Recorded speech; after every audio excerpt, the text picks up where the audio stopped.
Well, welcome to this next session in the class on Ecclesiastes, Searching for the Meaning of Life.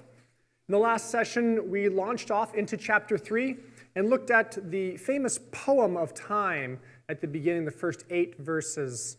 And then we ended at verse 15. We're going to pick up this session here, session 6, in verse 16. So if you have your Bible, please turn to Ecclesiastes chapter 3. We're going to begin in verse 16.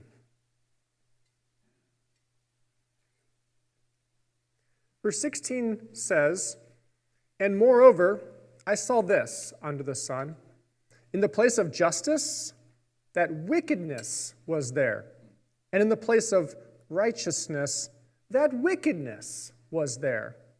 I said in my heart, God will judge the righteous person and the wicked person, for there is a time of judgment for every purpose and for every deed." In this second half of chapter 3, we're going to look at two big problems here at the beginning. This first one is about injustice. Then the next one will be about death. Here, Solomon says, I saw this. So we're back to his observational data collection, you might say, in his quest for the answer on the meaning of life. So he notices this as he's looking around in the world, when it says under the sun, in life on the earth here. He sees that where there should be justice, there's not. There's wickedness. And where there should be righteousness, there's not. There's wickedness. And so these two things, these are both very perplexing to him. He sees what shouldn't be. And so if you go back with the previous context of chapter 3 of God kind of setting in order the world, that there's an appropriateness in the time for every single thing that happens. So then if there's a time for everything, and you're thinking about the ordering of the world and God, and then he's like looking around at the world that should be ordered and should be following these patterns that God has designed, and he sees things in reverse. He sees where justice is, it's replaced with wickedness, and righteousness is replaced with wickedness. Things are backwards. And so in verse 17 he says, I said in my heart. Here's this phrase again that he's used before. He's basically saying, I had a little conversation with myself. He thought to himself, essentially. And his response here to this seeming contradiction in the world where there's injustice, which is contrary to God's design and pattern in the world, he comes back with this statement that God will judge the righteous person and the wicked person. And the reason why we know this is connected to this issue of time is that we get the same language here, for there is a time for every purpose and for every deed. Now, the context we fill in here, the time of what? Well, it's the time for the judgment to happen of every purpose and every deed. Because that's the only way that justice is going to be able to be exercised, is in judgment. So there's a time for judgment for everything. So wherever this injustice is happening, Solomon is following up with this kind of affirmation that even though he sees this contradiction in the world, he says, well, but as I think to myself, I know that this can't really be the way that God is working because of this injustice, because God has justice. God will bring about justice. So then that must mean that God will actually have a time when he will judge the righteous and the wicked. But apparently that's not right now. The issue here is that Solomon is not seeing this judgment occurring at this time, that he's proposing that, well, there's a future time when God will judge the righteous and the wicked. And this is a common theme in wisdom literature, this idea of judgment and injustice. And in Proverbs in 17, verse 15, it says, the one who declares the wicked to be righteous and the one who condemns the righteous Indeed, both of them alike are an abomination to Yahweh. So injustice is a very severe matter in God's eyes. And it's not something that he's going to stand for in his creation. So Solomon knows that, well, God's going to do something about it someday. But he's looking around at the world right now in its current state, and he doesn't understand how this could be happening in the present.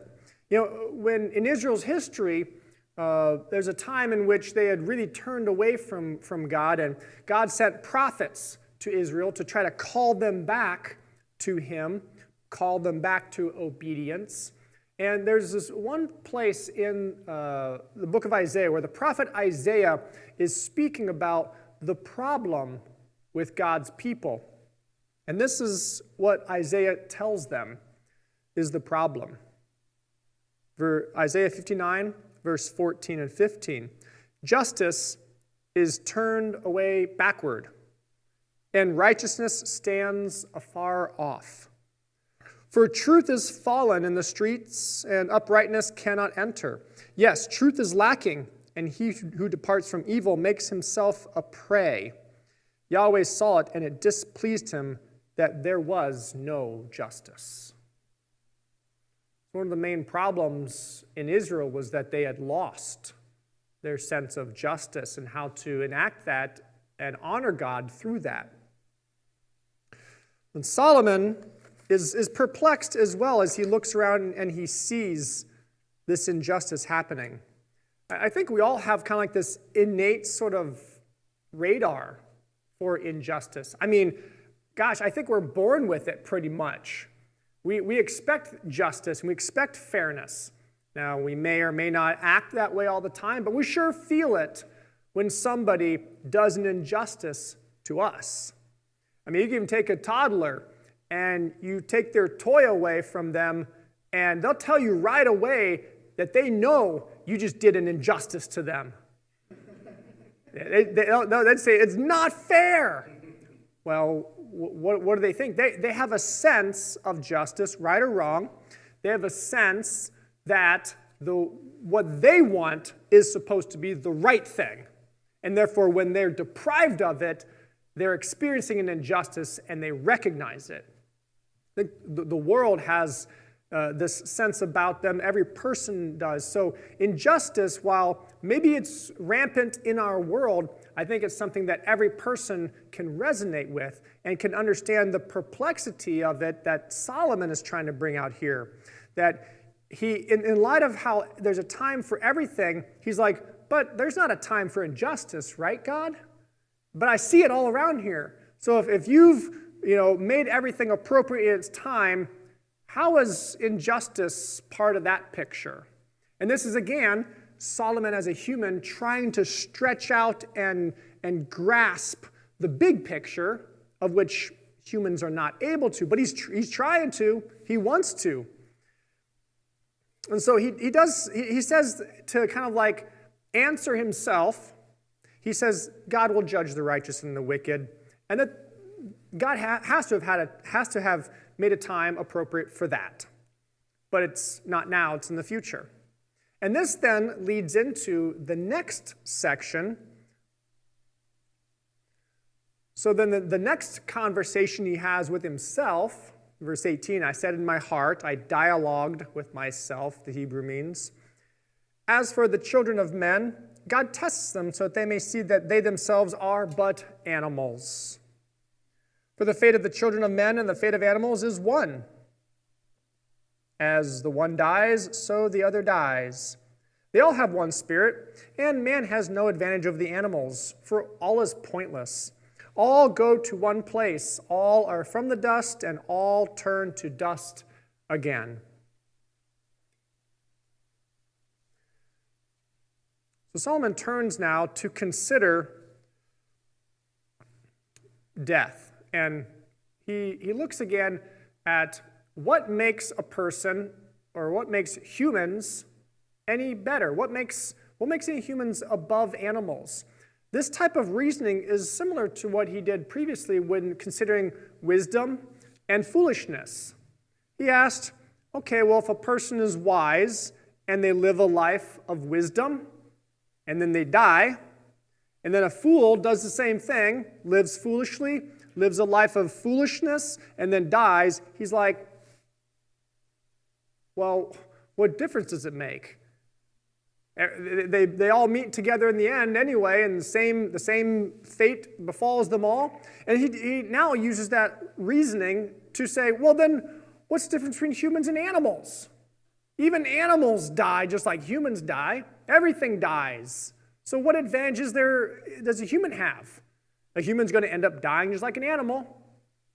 And his common conclusion then is, well, if everything seems to kind of like wash out, then what's the point of it all? If there's no difference, then it's pointless. Now, clearly he understands that humans and animals are literally not like equivalent. You know, he's not ignorant to the story of Genesis and the way that God created humankind in his image. He didn't do that to the animals, so there obviously is an advantage to being human over being an animal. So he's not senseless in that regard or being completely naive about it. But what he's doing is he's kind of like looking to understand, how does what happens right now make any difference? And if there's injustice happening, but God's going to bring about justice sometime in the future, well, then you could say, well, that might be after we die. Well, then he's like, well, if it's after we die, then while we're alive right now, everything we do is basically on the same level as animals.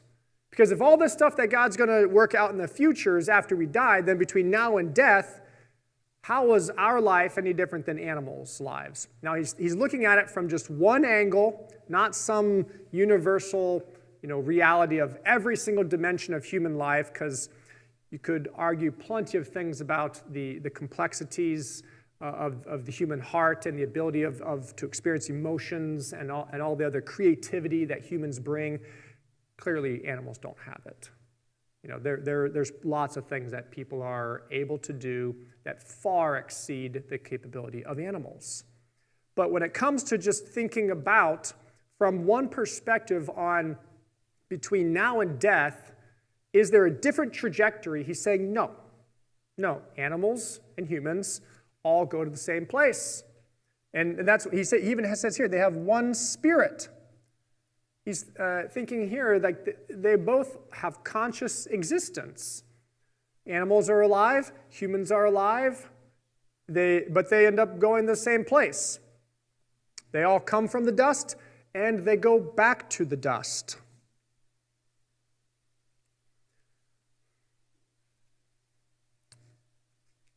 Then in verse 21, the last statement here of this reasoning that he gives, he now kind of hypothesizes a little bit about the potential that, well, there could be a difference. And the difference he actually poses is a post-mortem difference. That, well, perhaps the spirit of man goes one place and the spirit of the animal goes another place. So maybe there is a difference. But it's not now, it's after you die. And Solomon's whole concern is about, well, what's the meaning of life under the sun? Not after death. He's talking about what's going on right now in this present world where we're living. So the idea of like, well, maybe the animals and humans, they have a distinction. After they die, maybe their spirits go different places. That doesn't answer his question, because he's not concerned about after death when things happen. He's concerned more about trying to understand the meaning of life in the present. And so in the framework of his investigation, he's only operating, and I keep on reiterating this because this is so important when reading Ecclesiastes, is Solomon is operating on his investigation from observational data. Observational data. And so what he observes is he observes the fate of animals and humans being alike.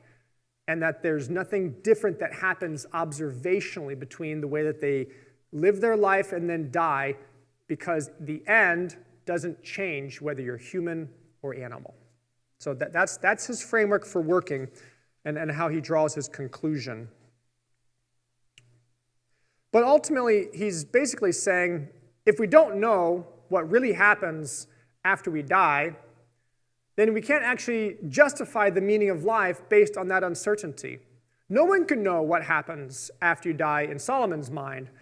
He looks at life primarily only from the actual existential dimension, not metaphysically, not about, well, what else is out there beyond what I can see in this world, what happens after death and things like that. He doesn't really preoccupy himself with any of those questions. They're not part of his investigation. And so for him, no one knows what happens after death, and therefore you can't conclude that there is a difference between animals and humans. So that doesn't help him solve his problem. And that doesn't help him then resolve the issue with the time of justice that he sees not being carried out in the world, which then leads back to the time at which God has set everything in its place, so everything has its appropriate time. And so now you see kind of like everything is sort of like snowballing on top of the original issue.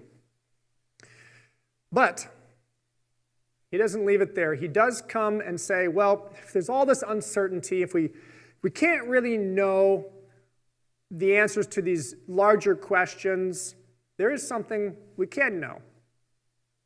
And he comes back around then to the language that we saw previously in chapter 3, that, well, there is something that we can know. We know that there's at least something that's available. He uses this language, there's nothing better than this. And I mentioned in a previous session that this type of phrasing is sort of like a formula for him to introduce just sort of a matter-of-fact idea, not to posit it in some sort of preeminent sense or superiority, ultimate importance. It's just he's saying, in the least, we can affirm this, right? And what he's saying is, I saw that there's nothing better that a man should rejoice, or than that a man should rejoice in his works. Here again, rejoice in work, for that is his portion. For who can bring him to see what will be after him? So if the great unknown of what happens after you die eludes Solomon, and he has no perspective observationally, because nobody can see what happens after you die, then he says, well, okay, well, at least there's nothing better, or at least we can admit that a person should rejoice in their work. This was his conclusion previously, that there's nothing better than a person should rejoice and do good as long as they live. So he comes back around again to this sort of like base premise of, he throws his hands up in the air but says, well, let's at least land here. Let's at least land here that God has given the business of work to humankind, and that's his portion, meaning that God has allotted this to humanity, that we are supposed to work. And that if this is what he has assigned us, this is part of his ordering of the cosmos and his design for life, then we're supposed to enjoy that gift from God that he's given to us for our blessing and benefit. We're to enjoy that portion of life that we have under the sun. And then at the end here in verse 22, he comes back around then and says, and this brings back the issue of death. He says, who can bring him, the person, the man, to see what will be after him? Now, this refers to being able to see what happens probably after death. So he's kind of admitting, again, the failure observationally that what happens after you die is a mystery. It's unknowable. That uncertainty, nobody can find it out. So he says we're supposed to enjoy our work because whatever happens after we die, he says, maybe we go up, maybe we go down. God will has to have a time in the future that he's going to render judgment in order for justice to occur. And those things, they must happen sometime in the future, but can't be certain about them, because he's only certain about the things he can see and perceive. And I think that Solomon's working here really from a humanistic sort of framework, as I've been saying, from a sense perception framework. And there is some aspect of this where he's acknowledging God has sort of like the program. He's the director of it. Humans, as much as they want to try to figure it out, they're just humans. Reminds me of a phrase from Deuteronomy that it says the secret things belong to Yahweh our God, but the things that are revealed belong to us and to our children forever, that we may do all the words of this law. That's in Deuteronomy 29. And also another statement from the prophet Isaiah, in Isaiah 55, that the prophet says, this is Yahweh speaking, "My thoughts are not your thoughts, neither my ways, your ways, my ways, says Yahweh. For as the heavens are higher than the earth, so are my ways higher than your ways, and my thoughts than your thoughts." So Solomon is sort of like putting God in the appropriate box, that there are lofty things that he will never be able to figure out. But he still would like to know, but he realizes that there's a limitation to his knowledge.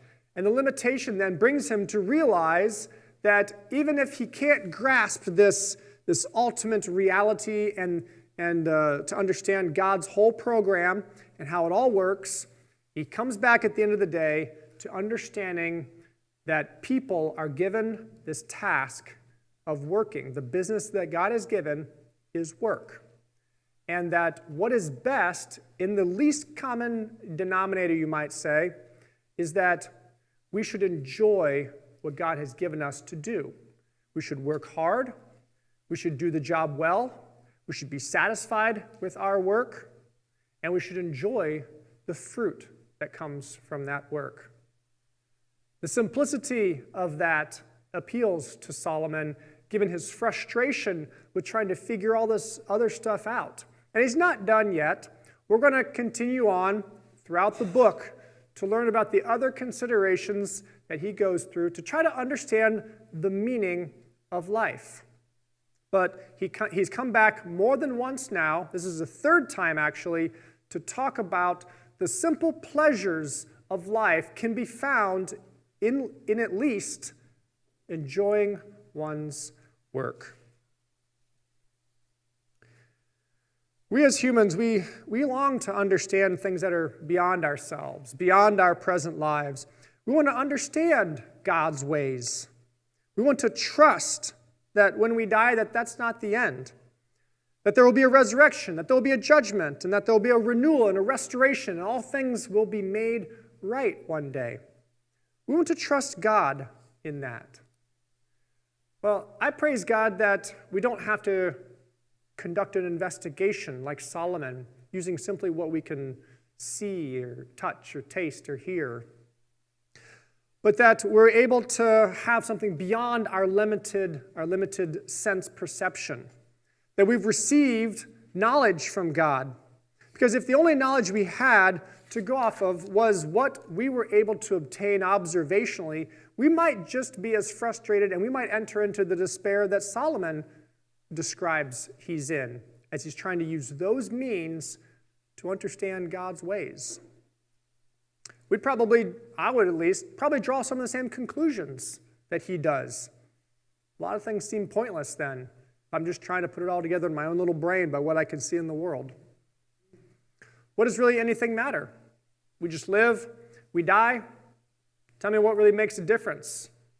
People who don't believe in God, that's kind of the position they take, because where else are you going to go with that logic? Except that everything's an accident. You're here one day, you're not the next, and that's it. So what really is the point of it all? To them, we're just like animals caught in a big machine called the cycle of life. But yes, let's praise God that he has spoken to us through the prophets and the apostles to bring us knowledge about things beyond our current life, things that happen after we die, that death is not the end, that there will be a resurrection, and we can have a true hope in a future that God has planned and will certainly carry it out. We might be uncertain because we've not been able to be there or we can't see it, but we can be certain that God knows and God will be faithful to bring it to pass. Solomon did have something right about timing, that everything is in God's hands, not ours. We don't control how everything will unfold. We don't help God administer his plan. God unfolds his plan in the way that he has designed it to. And we just get to witness and be part of it, and one day we get to fully experience it for all eternity. But while we live on this earth, we can at least know that we should enjoy the work that God has assigned for us to do and be able to have the simple pleasures of life, recognizing that there are questions beyond our understanding that we may or may not have answers to. But let's understand the one who does have the answers and trust in him that he will provide each day for our needs.